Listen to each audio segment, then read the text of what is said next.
મને નાનપણમાં ભણવાનો બહુ શોખ નતો. આપણને ગામડામાં સારું ફાવતું, ભેંસ ચારવા જવાનું, પતરા ચારવા જવાનું, ડુંગર ઉપર લાકડા લેવા જવાનું, કટાયણ કરવા, આ બધું એટલું બધું ગમતું કે ભણવા પાછળ એટલું ધ્યાન નહોતું.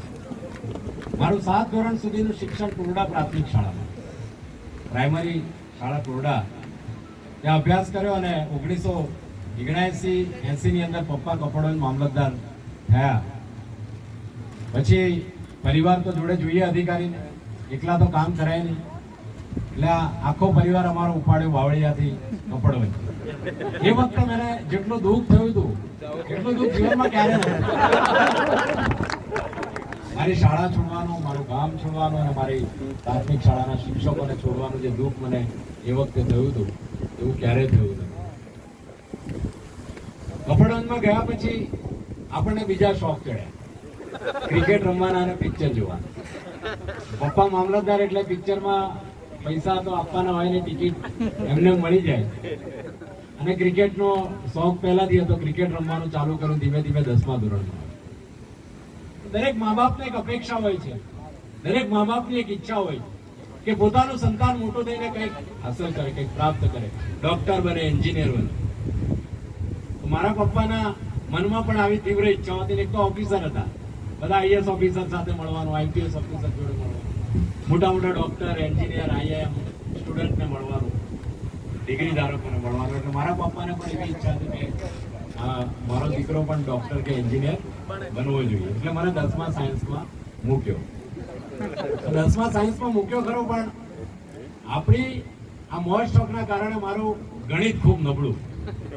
એટલે મેં મારા પપ્પાને વિનંતી કરી કે આપણને ગણિત ફાવશે નહીં, જો તમે મને આર્ટ્સમાં જવા દો. એ વખતે 2 ભાગ પડતા હતા, અંક ગણિત અને બીજ ગણિત.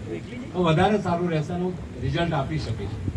પણ બહુ એગ્રેસિવ હતા, બોલાય નહીં. ભવ્યએ કીધું કે પપ્પા આવે એટલે આપણે જગ્યા છોડી દેવી પડે, જમતા હોય તો અમે થાળી મૂકી દેતા.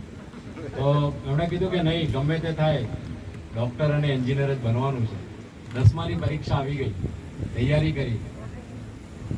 મિત્રો, પ્રમાણિકતાની વાત કરી આની સાથે, એક્ઝામની સાથે સાથે. જ્યાં મારો જે સ્કૂલમાં નંબર આવે એની બાજુમાં જમણી બાજુ મારી જ સ્કૂલની, મારી જ ક્લાસમેટ એક શ્રદ્ધા ભટ્ટ કરીને છોકરી હતી, એનો નંબર આવ્યો.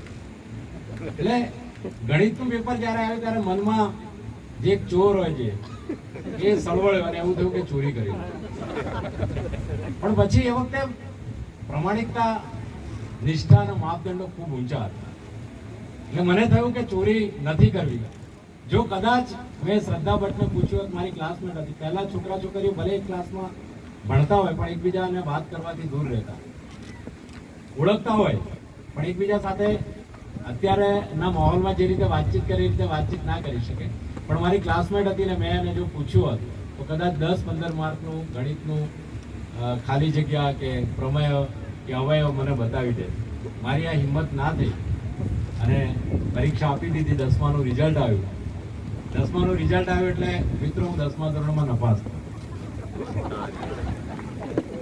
હું મારું પોતાનું ઉદાહરણ એટલા માટે આપું છું કે જીવનમાં ક્યારે હતાશ થવાની, નિરાશ થવાની જરૂર નથી. અને શિક્ષકનું યોગદાન એક વ્યક્તિના જીવનને પરિવર્તન કરવા માટે કેટલું મહત્વનું હોય છે એ મારા પોતાના દાખલામાં આપ જોઈ શકો છો.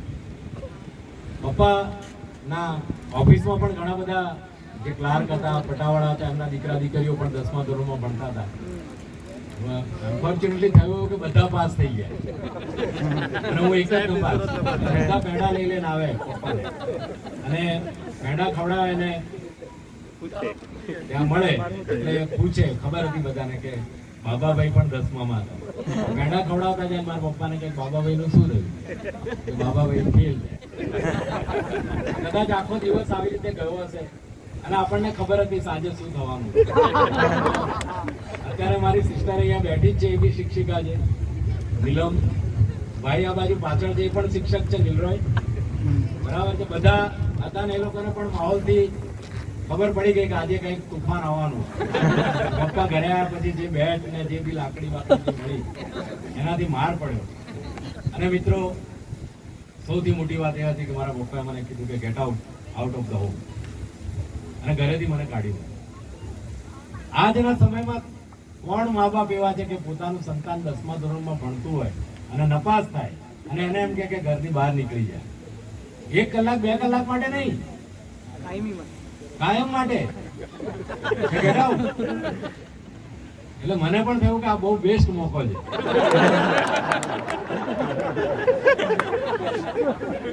કેમ કે પપ્પા એટલા બધા કડક હતા કે ઘરમાં આમ એવું થતું કે હારું ઓફિસ જલ્દી જતા રહેતા સારું. પછી મારા પપ્પાના યોગદાન વિશે પણ હું આવીશ તમને. મને કે શર્ટ કાઢ નાખ.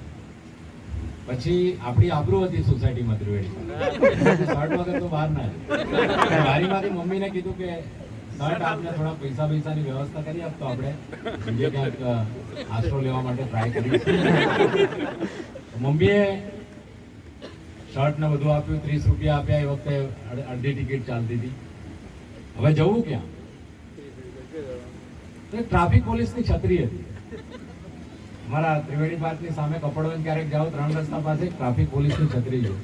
ત્યાં આખી રાત બેઠો અને મંથન કર્યું કે સારું એવું તો શું ખોટું થઈ ગયું કે આપણને આટલી મોટી સજા મળી, આટલો મોટો માર પડ્યો. પણ એ વખતે જ મનની અંદર એક હકારાત્મક, એક પોઝિટિવ વિચાર આવ્યો અને સમજાયું કે કદાચ મારા પિતાના સમાનને ઠેસ પહોંચે, એમની આબરૂને ઠેસ પહોંચે, અને મારે જે પરિણામ એમને આપવાનું તે પરિણામ હું ના આપી શક્યો અને એમને માઠું લાગી આવ્યું. એના કારણે કદાચ આ શિક્ષા આપી છે. માણસ પાસે જયારે નિષ્ફળ થાય છે ત્યારે 2 રસ્તા હોય. કાં તો એ આત્મહત્યા કરવા તરફ જાય અથવા તો બીજા આડાવડા રસ્તે તરફ જતો. પણ મિત્રો, એ ટ્રાફિક પોલીસની છત્રી નીચે મને જ્ઞાન પ્રાપ્ત થયું. ભગવાન ગૌતમ બુદ્ધને બોધી ગયામાં પીપળાના વૃક્ષ નીચે જ્ઞાન પ્રાપ્ત થયું જયારે મને ટ્રાફિક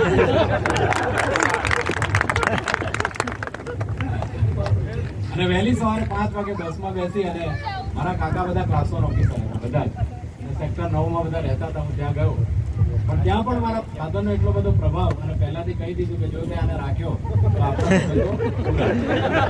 મારા કાકા લોકોએ મને કીધું કે અમે તને ના રાખ્યો. એટલે STDPC ઉપર ફરી ફોન ઘુમાયો મમ્મીને કે હવે ક્યાં જવું? મારી મધર મને કે મામા પાસે જતો રહ્યો. મામા જોડે જે મામાને તો કોઈ અટકાવી ના શકે. અને મારા મામાને મારી સગી કોઈ પરણાવેલી, એટલે 2 સંબંધો હતા મારા. અને વસ્ત્રાપુર ગયો. મિત્રો, હાફ પેન્ડલ સાયકલ ચલાવી અને નોબલમાં ક્લાસ ભર્યા અને 10મું ધોરણ હું ફર્સ્ટ ક્લાસમાં પાસ થયો. અને ફરી મેસેજ આવ્યો કે તારે સાયન્સ કરવાનું. જો સાયન્સ નહીં કરવાનું હોય અને સાયન્સ નહીં કરે તો ઘરે પાછા નહીં આવવા. એટલે મેં ગાંધીનગર સેક્ટર 15માં સાયન્સ સ્કૂલમાં એડમિશન લીધું. ફરી પાછો વિચાર કર્યો કે સાલું 1 વર્ષ તો જિંદગીનું બગડી ગયું. મિત્રો, બહુ કિંમતી હોય છે 1 વર્ષ, એક દિવસ કિંમતી હોય. અને ફરી આ વર્ષ બગડી જશે તો શું કરીશું? પાછળ પડી જઈ. તો મારી સાથે 10-12 વિદ્યાર્થીઓ તો બધા એક સાથે મારા જેવા પીડિત હતા. એક સાથે નક્કી કર્યું કે આપણે સેક્ટર 16ની આર્ટ્સની સ્કૂલમાં જતા રહીએ. એટલે લિવિંગ સર્ટિફિકેટ લઈને આપણે સેક્ટર 16ની સ્કૂલમાં જતા રહ્યા અને ત્યાં ફરી અભ્યાસ કર્યો અને ડિસ્ટિંક્શન સાથે આર્ટ્સમાં પાસ થઈ ગયા. પણ પપ્પાની નારાજગી ના ગઈ, કેમ કે એમના મગજમાં એક જ વસ્તુ હતી કે આને ડોક્ટર અને એન્જિનિયર બનાવવું.